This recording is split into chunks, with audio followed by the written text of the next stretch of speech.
Welcome back to the Kushchka channel, everyone. Got a fun one for you today. Be changing out this oil seal, my rear transfer case, and this 2001 LB7 Duramax GMC Sierra 3500 crew cab long bed dually.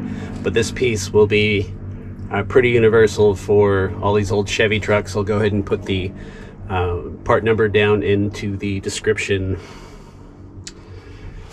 To do this, you need some basic tools, screwdriver, chisel, something to help pry that old one out. Gonna need a very high-tech can of dog food or whatever kind of can you got. This is going to help us pound the new seal back in nice and evenly because it fits over almost perfectly, as you see.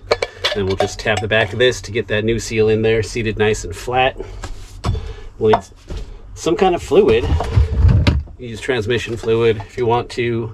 I'm going to use some 530 motor oil, synthetic. Need about 2.5 quarts of this stuff to fill it up. I'm going to use this over transmission fluid so that, you know, transmission fluid has a tendency to evaporate and froth. I don't know how much of an issue that actually is, but I do want to run some friction reducer, and that mixes well with this oil. And friction reducer, you know, if you're a fan of the channel, then you know that I swear by this stuff. It's in my rear differential right now. I put a quart of it in the engine when I just changed the oil.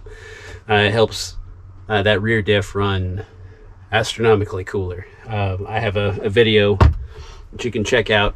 It's a rear diff temp test. When I was in Prince Wales overlanding, took it out for a couple of days, romping through the mountains, probably put about 80 miles on it straight, and the hottest I could get it after a hard straight run of like 80 miles, 70 miles, I don't know how much, it was about 115 degrees, I believe. Otherwise, just bombing around, doing short, like 7-10 mile trips up mountains. I think I got it up to 85, 88 degrees maybe. Not very hot at all. This stuff works absolutely wonders. And I also run a quart of it in my engine oil. And it keeps the engine nice and quiet, nice and happy. It has a lot of nanotechnology in it to help keep it lubricated properly. You can go check out their website if you want, or I'll put a link in the description so you can check this stuff out. But it is phenomenal stuff. Really does help keep the engine temps cool, keeps everything nice and lubricated. And because I am pulling from a gigantic ass bottle, I went ahead and picked up this multi-use transfer pump. Looks like you can use it for transferring any kind of fluids that you need to, or it even comes with those little bike tire connections if you need to pump up, you know, your toys, or your pump up your girlfriend, or pump up your beach balls or whatever. You know, you can use one of these multi-purpose. So first thing we got to do is chalk up these tires, because we are going to remove the driveline and we don't want this truck to roll anywhere. So we're going to chalk up the tires, we're going to remove the driveline. You can do that with basic socket set. And for me, because I have a 2-piece driveline, I'm going to need to remove 4 bolts to remove that rear part of the driveline, and then 2 bolts to remove the carrier bearing. And I can't remember how big that is. I think it's a 5/8 and maybe a 12 millimeter in back. I'm not sure, or a 10. We'll find out. Anyways, should be pretty simple. So why do I need to change this in the first place? I'll show you when we get under there, but I suspect that when my U-joints went out a while back, and it was pretty bad, it was vibrating around in there, that it was just bouncing that yoke all over the place and damaged the oil seal. And I just realized it not too long ago. So can't drive around too much like that, because I am flinging fluid everywhere, so we don't want that thing to go dry and ruin my transfer case. So we're going to go ahead and take this opportunity to change the fluids, check on those, see how they look, fill it up with some fresh stuff, change the seal, put some friction reducer in it, and Bob's your uncle. Let's get into it. Okay, we are under the truck, and I just wanted to show you how I know that the seal is going out. As you can see, it is all wet. That is fluid that is coming out of the differential, or the transfer case. Plus you can see it just splattering that oil all over here, making a big old mess. So we got to pull this shaft out here. We got our fill plug, then down below, probably have to, and right here will be our drain. So we'll pop this one first, let it drain out, and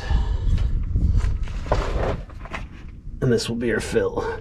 You can, if you want to. A lot of people like to fill from up here so they can get an extra like half quart in there. I don't think I'm gonna overfill it. I think I'm just gonna do the 2 quarts, or fill it up to this plug right here, and just leave it at that. What you're also gonna want to remove are those 4 bolts back there, and that'll allow the ass end to drop down. And then if you have a 2-piece, 2-piece drive shaft like mine, then you're gonna have this center carrier bearing to remove, and I believe it's just 2 5/8, I believe. And I have videos removing the drive shaft, changing the U-joints, if you need to see those. But otherwise, I'm gonna go ahead and cut right to removing this guy next. As you see, it just kind of looks like it just taps in there. Yeah. Okay. So I'm gonna go ahead and remove the drive shaft, and I'll get back with you. Okay, with that drive shaft removed, we're gonna go ahead and dump the fluid. Now, you don't have to remove the drive shaft to empty the fluid, but I just wanted it out of my way since I'm doing the seal anyways. So this is an 18 millimeter.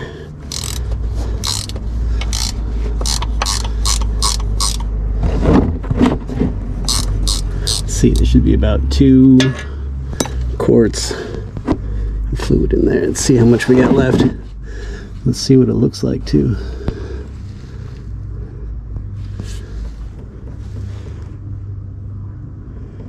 Wow, that's really light.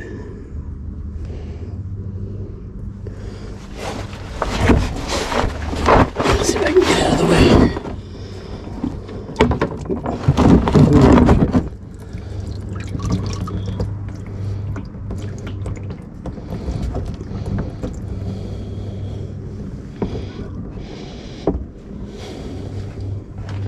That is some pretty light fluid. I am guessing it's probably tranny fluid.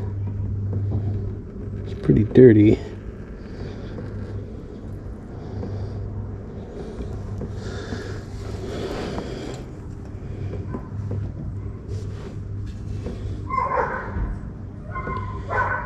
Yeah, that was...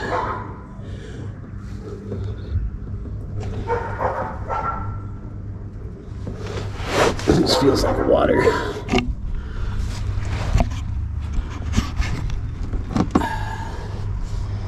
So it still had most of its fluid in there, I think.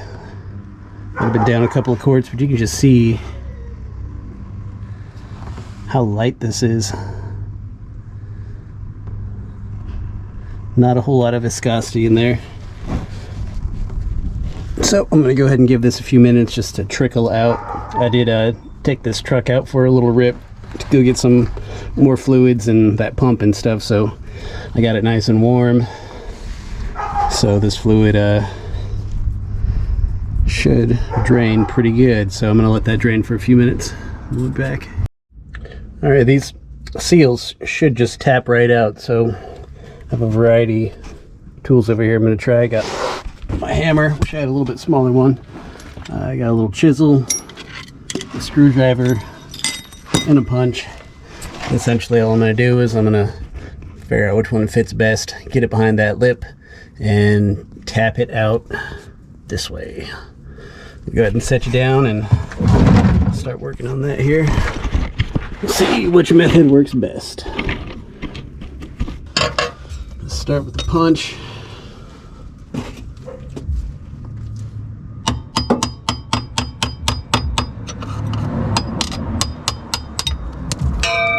And it came right out with a punch.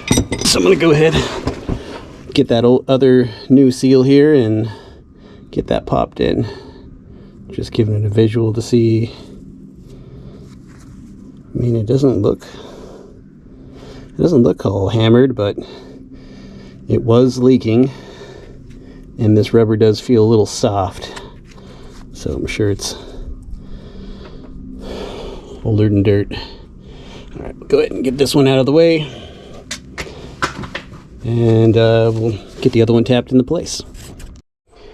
Just wanted to point out that that first seal I showed you was the wrong one. The 433N is way too small. As you can see, doesn't quite have the same shape to it. Not the one. I had to go back, get the right part, which is the National Oil Seals 710771, and this is more like it. Flip it over. Definitely the same part, just a bit tighter. Okay, so the idea when I pop this one in, here's the back. I'm going to go ahead and coat this with a nice ring of oil to help it slide into place and to help it seal. And when I do that, I'm just going to take this old can. You can take an old soup can, corn can, green beans, dog food, whatever you want. And that, ooh, it actually doesn't fit over this one very well. Sorry, there we go. We want it to fit right over there. Looks like I'm going to need a bigger can. Nope, that'll work. That will work. And then we'll tap the back end right here, and that should get it right into place. Go ahead and do that. Okay, hopefully you can see that. Okay, I just put a little coat of oil around there. Make sure that this is clean of debris.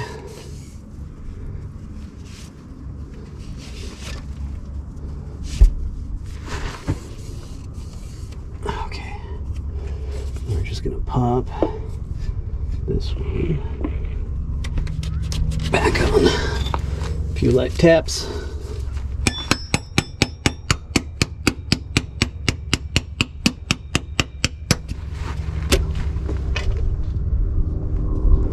That should do it. Looks pretty good. I'm just gonna give it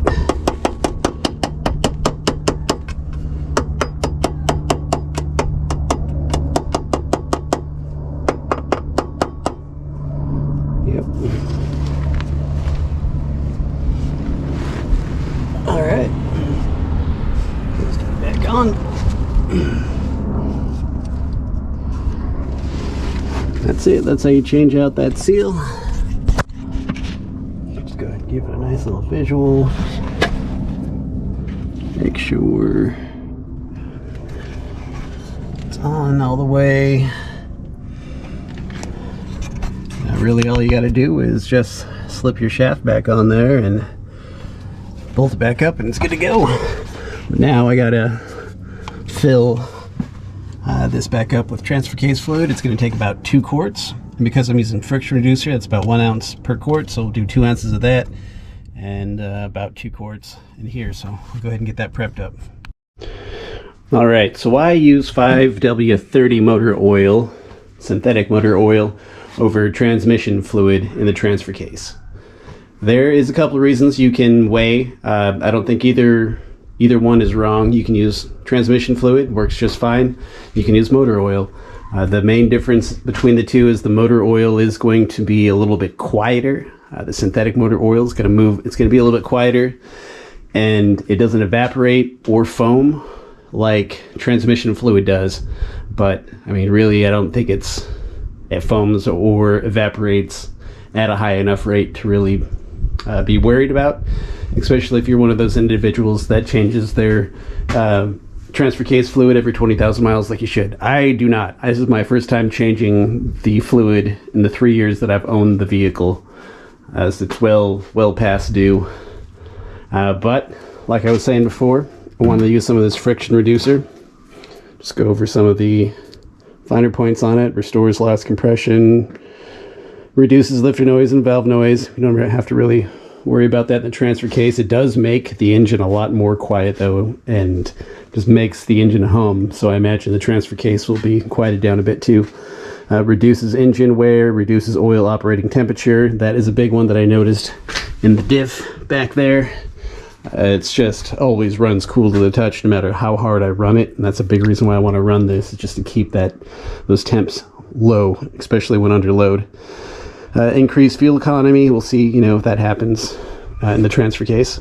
And then increase horsepower, not too worried about any of that. That's probably not going to happen in the transfer case, but it running cooler and quieter and just being nice and lubricated, I think is the way to go. Looks like it's 1.5 ounces per quart, so we'll do about 3 ounces of this stuff.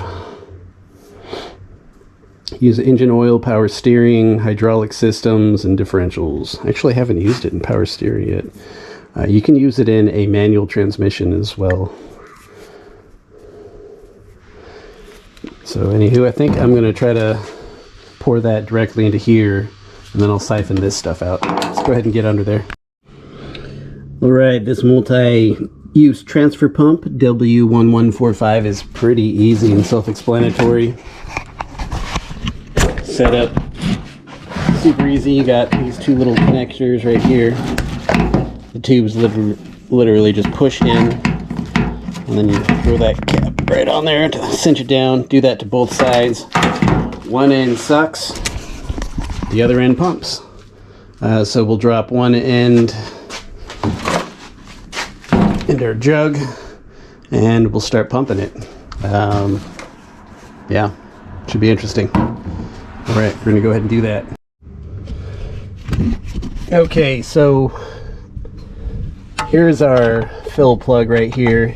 It's kind of tucked back in there, so I'm going to use an extension and a ratchet. Let's get you set up here. It is also an 18 mil.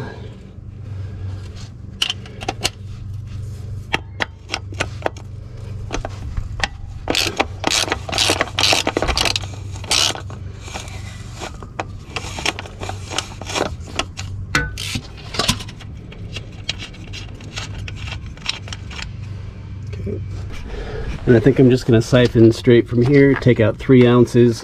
I'm sure most of that will still be stuck in these tubes here. But once I get 3 ounces out, I'll plug it into the oil and then get about 2 quarts out of there. So I'm just going to put you back a little ways. This has got a little indication here, so this will be 6 ounces, so we'll probably want to go down to about right here. Let's see how this works.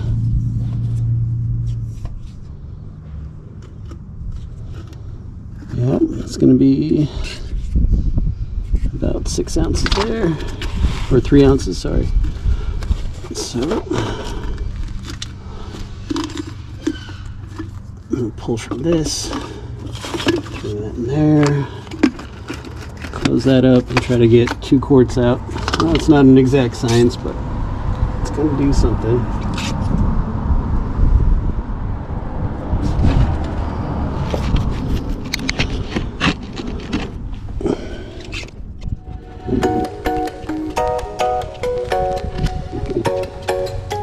I think at 2 quarts it's going to overflow. Anywho, you can squeeze out an extra half quart in there. I'm going to fill it up to 2 quarts where the factory tells me to fill it up to. And I'll just trust that it's going to keep everything nice and cool and oiled the way it was designed to. And if I overflow it, I don't want my gears and chain just pushing through all that extra oil unnecessarily, but I don't want to fill it up so much that it overflows my oil shaft seal there. So we're just going to try to get, maybe we might be able to do one more. I think we are pretty much full. But I'm just going to go, because a lot of that is still in my tube there, so I'll probably go a little bit more. Oh, and we're starting to overflow. So I think we have reached our mark here. Go ahead and tighten it back up.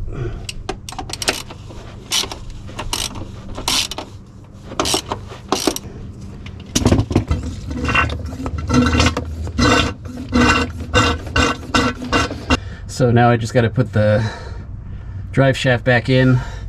And me being a smart guy, I totally wiped off my mark that I made for myself to line it back up, but I know roughly where it is, so it shouldn't be too bad. Well, you're down here, guys, and you got everything out, and you're paying attention to your drive shaft.